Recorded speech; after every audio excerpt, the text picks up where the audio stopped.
இன்னைக்கு நாம பார்க்க போற விஷயம் ஒரு எச்சரிக்கை மாதிரி, உங்களையே உங்களுக்கு காட்டுற ஒரு கண்ணாடி மாதிரி. அதே சமயம் ஒரு பெரிய ரகசியம். நம்மில் பலரும் அவங்க வாழ்க்கை முழுக்க கூட கத்துக்க தவறுற ஒரு விஷயம் இது. வாங்க உள்ள போலாம்.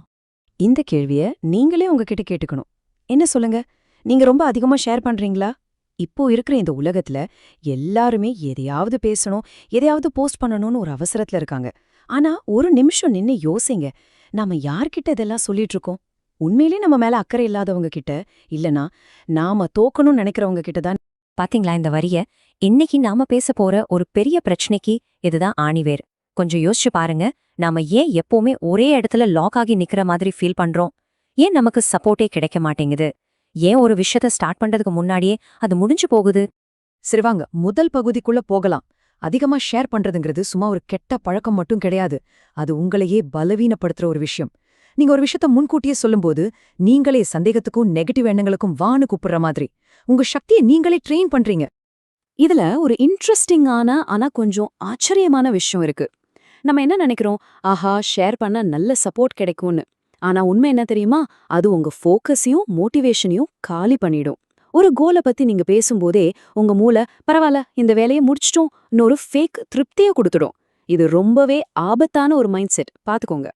இதுதான் இங்க முக்கியமான பாயிண்ட். உங்க கனவு செயல்படுத்துறதுக்கு முன்னாடியே அத பத்தி நீங்க பேசும்போது, அத எப்படி உடைக்கணும்னு நீங்களே மத்தவங்களுக்கு ஒரு ப்ளூ பிரிண்ட் போட்டு குடுக்கற மாதிரி ஆயிடுது. அப்போ இதுக்கு என்னதான் தீர்வு? அதைத்தான் நம்ம அடுத்த பகுதியில பார்க்க போறோம். உங்க மனசுக்குள்ள ஒரு கோட்டைய, ஒரு ஃபோர்ட்ரெஸை எப்படி கட்டுறதுன்னு பார்ப்போம்.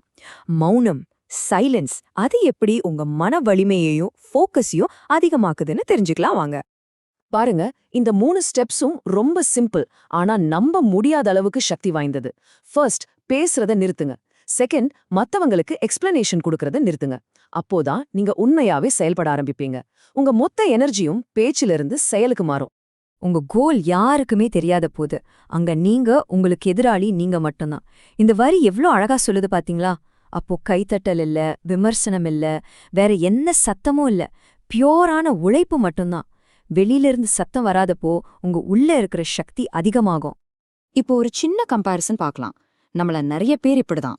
ஒரு பிரச்சனை வந்த உடனே ஐயோன்னு உணர்ச்சி வசப்பட்டு கத்தி நம்ம சக்திய நாமே வீணடிக்கிறோம். ஆனா இந்த மௌனமா நடக்கிறவரை பாருங்க. அவர் கத்தல, கம்ப்ளைண்ட் பண்ணல, அமைதியா முன்னாடி போறாரு. புயல் 2 பேருக்கும் ஒண்ணுதான். ஆனா இவர் தன் சக்திய சேமிச்சு நிதானமா இருக்காரு. இதுதான் இந்த கம்பேரிசனோட பவர்ஃபுல்லான பஞ்ச்லைன். மௌனம்னா உணர்ச்சிகளை அடக்கிறதில்ல, அத கண்ட்ரோல் பண்றது.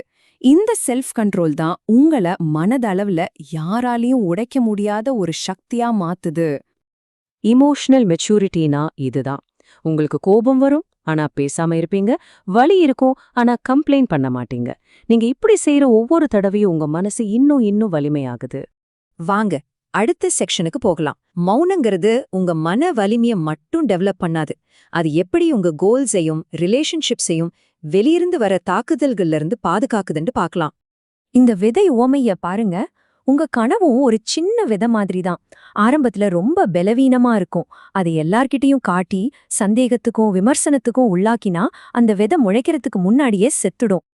இத ஒரு தாரக மந்திரமாவே வச்சுக்கோங்க. உங்க பிளான்ஸ் பத்தி பேசுறத நிறுத்திட்டு வேலையில இறங்குங்க.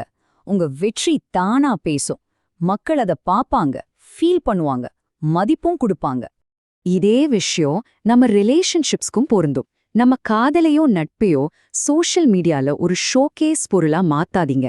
அது ரொம்ப பிரைவேட்டான ஒண்ணு. 2 பேருக்குள்ள நடக்கிற சண்டையோ சந்தோஷத்தையும் வெளியில சொல்றது அந்த உறவோட அஸ்திவாரத்தையே ஆட்டங்காண வச்சிடும். இதுவரைக்கும் மௌனத்தை ஒரு பாதுகாப்பு கவசமா பார்த்தோம், ஒரு ஷீல்டு மாதிரி. இப்போ அதையே எப்படி ஒரு பவர்ஃபுல்லான ஆயுதமா பயன்படுத்துறதுன்னு பார்க்கலாம். இந்த உதாரணம் எல்லாத்தையும் தெளிவா சொல்லும். பேசுறவங்க தன் சக்திய பேச்சிலேயே வீணடிக்கிறாங்க. ஆனா மௌனமா உழைக்கிறவர் தன் முழு சக்தியையும் செயல்ல காட்டுறாரு. ஒரு பக்கம் ஒருத்தர் பிளான மட்டும் சொல்லிட்டு இருப்பாரு. ஆனா இன்னொரு பக்கம் ஒருத்தர் அமைதியா போயிட்டு உலகத்தையே ஆச்சரியப்படுத்துற ரிசல்ட்ஸோட திரும்பி வருவார். இதுதான் ஸ்ட்ராட்டஜியோட உச்சகட்டம். மத்தவங்களால உங்களை கணிக்க முடியாதப்போ உங்களை யாராலையும் தடுக்கவும் முடியாது. அந்த மர்மத்துக்கு ஒரு தனி சக்தி இருக்கு. ஜனங்க உங்களை பத்தி எவ்ளோ குறைவா தெரிஞ்சுக்கிறாங்களோ அவ்ளோ அதிகமா உங்களை கவனிப்பாங்க. நாம இப்போ இந்த ஆய்வோட ரொம்ப முக்கியமான ஒரு பகுதிக்கு வந்திருக்கோம்.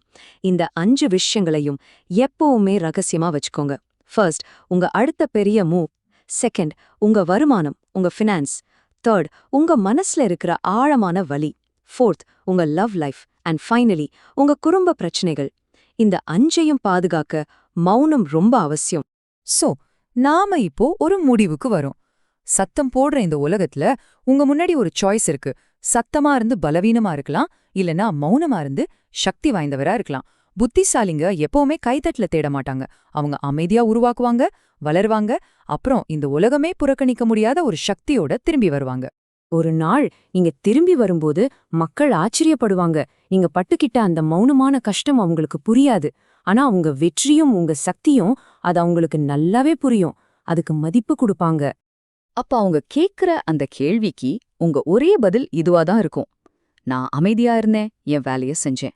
இது ரொம்ப சிம்பிளான பதில், ஆனா நம்ப முடியாத அளவுக்கு பவர்ஃபுல். வேற எந்த விளக்கமும் தேவையில்ல. உங்க வெற்றி உங்களுக்காக பேசும். இப்போ இந்த கேள்வி உங்களுக்காக. இன்னைக்கு நீங்க கத்துக்கிட்டத வச்சு உங்க வாழ்க்கையில நீங்க மௌனத்தால பாதுகாக்க போற முதல் விஷயம் எது? உங்க சக்திய பெருக்க நீங்க எடுக்க போற முதல் ஸ்டெப் எது? யோசிங்க.